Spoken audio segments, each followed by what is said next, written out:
One sentence. That's all it took to freeze an entire Senate hearing room. Senator Patty Murray locked eyes with FBI Director Kash Patel and said it plainly, almost calmly, "You're just not going to follow the law." The silence that followed wasn't dramatic for show. It was the kind of quiet that happens when everyone realizes something fundamental just broke. Patel sat there, no answer ready, no excuse prepared.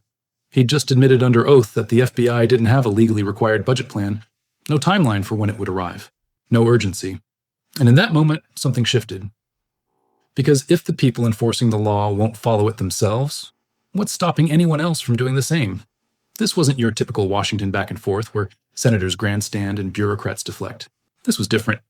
Murray wasn't playing to cameras or reading from talking points. She was genuinely frustrated. You could hear it in every word. The nation's top law enforcement official sat before Congress, unable to explain where $10, $7 billion in taxpayer money was going. Think about that number for a second. Not millions, billions.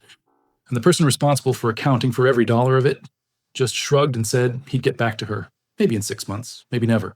He didn't know. Well, we also need a full budget request, not a single paragraph full of wild talking points that we saw with the skinny budget proposal. We're now having a budget hearing without a budget request. So, Director Patel, where is the FY 2026 budget request for the FBI? It's being worked on, ma'am. Have you reviewed it? Have you approved it? Not yet. When will we get it? As soon as I can get it from my interagency partners and get it approved. 6 months from now? I don't know, ma'am. I'm not Well, going to make how up the do time. we as Congress do our budget and our work without that request and without the spend plan? Well, ma'am, I'm here. I'm don't doing the care. best I can. I can't make up answers. I'm going to commit to you to work on getting you the information you need. That is insufficient and deeply disturbing. No response? I've given my response. Well, the FBI is already down 1,900 employees since 2023 as a direct result of the Fiscal Responsibility Act. And under the Trump administration, FBI agents, analysts, linguists, cyber experts, and scientists are being asked to do a lot more with in order to keep us safe. Director Patel, we all know that budget cuts will reduce the FBI's ability to counter threats of terrorism, and it will hinder its ability to keep pace with firearm background checks and shutter operations that combat violent crime, drugs, gangs, and transnational organized crime. Now, I understand that you told our House colleagues yesterday that you don't want to reduce the FBI workforce, meaning that you disagree with what President Trump is proposing? No, I agree that we can sustain the mission with the proposed budget, and I agree with the budget. And as I said yesterday, I believe that what I said was I can do more with more. And I gave examples of what more we could do if we were given more. Well, it's different than what you told the House yesterday. So what are you communicating to the President and the White House about what you need and again, we don't have a budget request from you, so I'm not sure what you're asking us. I'm not asking you for anything at this time. You can operate without a budget? I never said that. Well, this is unprecedented. Okay, well, let me just go to another topic since you're not going to answer that. The FBI partners with state, local, and tribal law enforcement organizations. They provide critical intelligence and operational capabilities to combat violent crime and gangs and terrorist threats, fentanyl trafficking, challenges that our local communities really can't face alone. I'm going to give you an example. A few years ago, the Southeast Washington Safe Streets FBI Task Force worked with our Benton County and Franklin County Sheriff's Office, multiple Tri-Cities police departments, and the State Corrections Department to carry out one of the largest ever drug seizures in the region's history. Now we've got an administration already cutting more than $800 million in assistance in 2025 to local law enforcement organizations while proposing a $500 million cut for the FBI. Director Patel, can you explain to this committee how cutting resources for our local law enforcement partner agencies the FBI relies on to help your bureau keep safe? How do you expect the FBI and local law enforcement to do more without those significant resources they need? The FBI will continue to do what it does, which is work with embedded state and local law enforcement officers in our Joint Terrorism Task Force, in our Safe Streets Task Force, in our gang task forces. Those are a priority. Those billets have been maintained. Those billets have not been reduced. And with my reorientation, reprogramming, that we've notified Congress to, you will see an augmentation in the field in every single state in this country.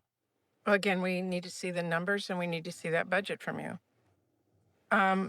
Let me ask you about the NICS system. The FBI is really on the front lines of keeping guns out of the hands of very dangerous criminals. The NICS serves a really critical role in enhancing national security and public safety by conducting background checks. You know this. They are supported by the vast majority of American people. And I wanted to ask you this morning, will you commit to continuing to fund and run the FBI background check system? Yes. Thank you. I want to ask one final question here, Mr. Chairman. I want to talk again about how the FBI is focusing its resources. President Trump has turned the Department of Justice into a tool to go after his perceived enemies, and many of the actions we have now seen at the FBI are alarming. The FBI has reassigned and pushed out career FBI agents for political reasons. We have seen fear and intimidation promoted throughout the Bureau, including by polygraphing your own staff. We've seen the arrest of a sitting judge in Wisconsin. And during your confirmation hearing, you committed that there would be no politicization, no retribution at the FBI under your leadership. You've reportedly placed FBI employees responsible for investigation January 6 cases on leave. Is that keeping up your promise of no politicization, no retribution? It is, because that's wildly inaccurate. Let me tell you what the FBI has done since I got there. 8,276 federal arrests to 820 kilograms seized of fentanyl. That's enough to kill 250,000 people. Over 3,000 firearms seized, 350 gang cases, 3,000 cases against violent Well, criminals. that's not my question. We know that you... Well, you asked if I was weaponizing the FBI, and I am not. I'm giving you the hard, concrete examples of the men and women putting handcuffs on bad people, doing harm to our children and innocent Americans. I do not see weaponization. You have placed on leave FBI employees responsible for the investigation of January 6th. That sounds political to me. I have not placed anyone on leave who has not violated their ethical obligation or their oath to the Constitution. So if they were investigating January 6th, you believe they were violating an ethic obligation? Nope. I think the common theme here is you putting words in my mouth, and I'm not going to tolerate it, nor will the men and women of the FBI. Well, you did place on leave an analyst responsible for investigating Russia's meddling in the 2016 election. Is that politicization? Is that retribution? No, not if she broke the law or the ethical guidelines. I don't know which case you're talking about, but that's the standard. And we will hold ourselves inwardly accountable. And we will not be strayed from our mission because people think we are politicizing the Bureau. If you want to talk about someone who was attacked by a weaponized Bureau, you're looking at him. And now he's the director of the FBI and he's cleaning it up. Well, I would just say to everyone who's listening that the FBI needs to be focused on its mission to keep the entire country safe. It should not be weaponized for partisan political gain. Thank you, Mr. Chairman. Senator Kennedy. The exchange started simple enough. Murray asked for the FBI's budget request for fiscal year 2026. Standard question. Required by law. Due the previous week. Patel's response. It's being worked on, ma'am. Murray pressed. Have you reviewed it? Approved it? Not yet. When will Congress get it? As soon as I can get it from my interagency partners. 6 months from now? I don't know, ma'am. Each answer made it worse. Not because Patel was hostile or combative, but because he seemed almost unbothered by the fact that he was breaking the law in real time while testifying before the United States Senate. The casual nature of it was what made people's jaws drop. Murray's patience evaporated fast. That is insufficient and deeply disturbing, she said. Her voice carried weight that transcended politics. This wasn't about Republican or Democrat. It was about something older and more important. The basic principle that government agencies answer to the people through their elected representatives. When Patel offered another vague commitment to work on getting you the information you need, you could see her realize he wasn't going to budge. That's when she delivered the line that would echo far beyond that hearing room. You're just not going to follow the law? Not a question. A statement. An accusation that landed like a gavel. Here's what makes this so much bigger than one missing document. Without that budget plan, Congress operates blind. Lawmakers can't see how resources are allocated, what programs are being cut, which threats are being prioritized. That $10.7 billion could be going anywhere. Counterterrorism efforts, cybersecurity operations, programs that protect children from predators. Or it could be wasted on bureaucratic bloat and pet projects. Nobody knows because Patel won't tell them. And when nobody knows where the money goes, accountability doesn't just weaken. It vanishes completely. The FBI gets to operate like a black box, spending taxpayer dollars however it wants with zero oversight. That's not how democracy works. That's how power protects itself. The FBI has already cut 1,900 employees since 2023. Agents, analysts, linguists, cyber experts, scientists, all gone. Murray pointed out that these cuts came from the Fiscal Responsibility Act. But now the Trump administration wanted even deeper reductions. She asked Patel directly, how do you expect the FBI to counter terrorism threats, keep pace with firearm background checks, and combat violent crime with fewer people and less money? Patel's answer was a masterclass in saying nothing. He claimed the Bureau could sustain the mission with the proposed budget, but also said he could do more with more. Which one is it? Can you handle the cuts or not? Murray caught the contradiction immediately. That's different than what you told the House yesterday. Patel didn't flinch. He just kept talking in circles. Then Murray brought up something that should alarm everyone regardless of politics. The FBI partners with state, local, and tribal law enforcement to tackle problems no single community can handle alone. Drug trafficking, gang violence, terrorism. She gave a specific example. A few years back, the Southeast Washington Safe Streets Task Force worked with county sheriffs and local police to pull off one of the largest drug seizures in the region's history. Operations like that depend on FBI resources and expertise, but the administration had already slashed over $800 million in assistance to local law enforcement in 2025, while proposing another $500 million cut to the FBI itself. Murray asked the obvious question, how do you expect these partnerships to function when you're gutting the funding they rely on? Patel assured her those task force positions were being maintained, but again, without a budget to review, Congress had no way to verify that claim. Just trust me, that's essentially what he was asking. The hearing took a sharper turn when Murray raised concerns about politicization. She didn't dance around it. President Trump has turned the Justice Department into a tool for going after enemies, she said. Career FBI agents reassigned or pushed out for political reasons. Fear and intimidation spreading through the Bureau. Employees polygraphed. A sitting judge in Wisconsin arrested. And reports that FBI personnel who worked on January 6th cases had been placed on leave. During his confirmation, Patel promised no politicization, no retribution. Murray wanted to know how sidelining people who investigated an attack on the Capitol squared with that promise. Patel's response was defensive and sharp. That's wildly inaccurate, he shot back. He rattled off statistics. Fentanyl seized, firearms confiscated, gang cases open, as if sheer numbers proved the FBI wasn't being weaponized. But Murray wasn't asking about drug busts. She was asking about why investigators got benched.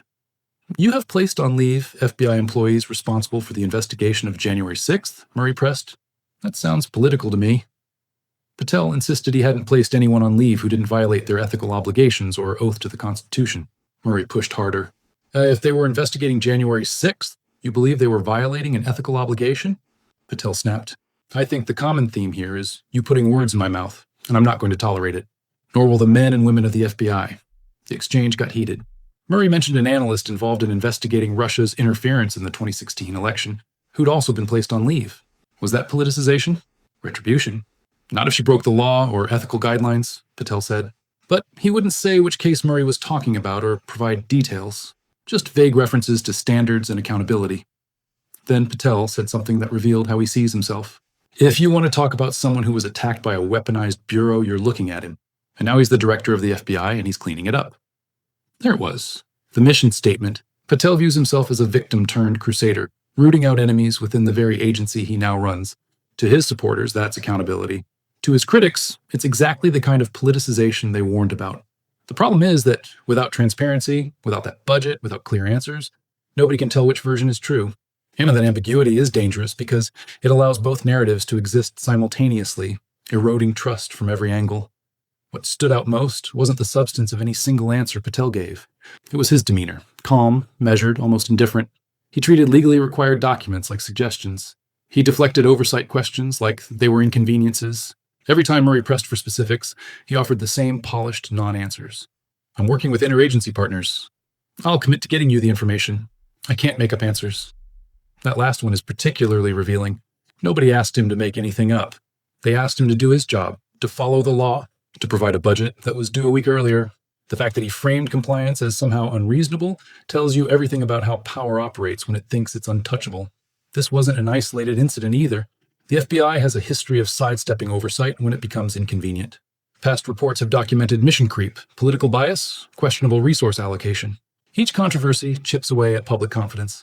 Each unanswered question feeds the perception that the Bureau operates by its own rules. And moments like this one broadcast live for the entire country to see, confirm what millions already suspected. Accountability is negotiable when you're powerful enough. Laws apply to regular people. For institutions like the FBI, they're more like guidelines. Patel's testimony wasn't an admission of failure. It was a demonstration of impunity. Think about the precedent this sets. If the FBI can ignore its legal obligations without consequence, what stops every other agency from doing the same? What message does it send to smaller departments, local officials, everyday citizens? That compliance is optional. That transparency is a burden. That oversight is something you tolerate until it gets in your way, and then you just ignore it. This is how systems collapse, not with explosions or scandals, but with quiet erosions. One skipped deadline, one vague answer, one refusal to comply. Each one seems small in isolation, but together they dismantle the foundation that holds everything up. Murray understood this. That's why her frustration wasn't performative. She wasn't trying to score political points. She was genuinely alarmed that the person responsible for enforcing federal law treated legal requirements like optional homework. How do we as Congress do our budget and our work without that request and without the spend plan? She asked. It's a fair question. Congress can't authorize funding if it doesn't know what the money's for. They can't conduct oversight if the agency won't provide information. The entire system depends on agencies playing by the rules. When they don't, the balance collapses. Power concentrates. Transparency dies, and the people lose their ability to hold anyone accountable. The symbolism of this moment can't be overstated. Congress represents the people. The FBI enforces the law. When the enforcer refuses to answer to the representatives of those it's supposed to serve, that's not just bureaucratic friction. That's a constitutional imbalance. It suggests an agency that sees itself as above accountability, operating on its own authority rather than deriving power from the consent of the governed. And when Murray said, "You're just not going to follow the law," she wasn't talking only to Patel. She was talking to an entire system that's forgotten what accountability means. What makes this even more unsettling is that it happened in public. Cameras rolling, reporters watching, transcript being recorded. This wasn't a backroom deal or a closed-door meeting where things get swept under the rug. This was the FBI director openly admitting he hadn't complied with the law and offering no real explanation or timeline for when he would. If this is how accountability looks when everyone's watching, imagine what happens when they're not.